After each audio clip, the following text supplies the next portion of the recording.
Hey guys, সকাল সকাল বাড়িতেই মাটন কষা হচ্ছে। ও মাই গড, দেখেই লোভ লেগে গেল। আরে দাঁড়াও দাঁড়াও, কারণটা তো জেনে যাও।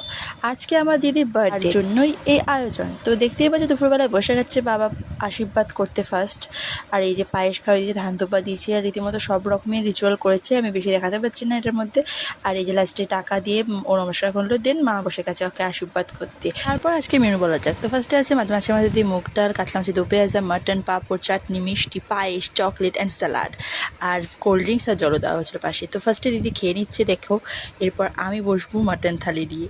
তো এই যে আমি বসে গেছি মাটনের থালি নিয়ে, আর এই যে মাটনের পিসটা দেখো, আর এই যে মাটন, এবার এটা আমি টেস্ট করব। আর মাটনটা অসাধারণ হয়েছিল, খুব ভালো মানে ছিল টেস্টটা, আমার তো দারুণ লেগেছে খেতে। এই যে দেখো মাংসটাও মেল্ট হয়ে যাচ্ছে। আর এরপর চলে যায় সন্ধ্যাবেলা, এই যে কেকের সঙ্গে বার্থডে গার্ল রেডি, আর কাটিং হবে। ভিডিওটা ভালো লাগলে সাবস্ক্রাইব করে দিয়েছো আর লাইক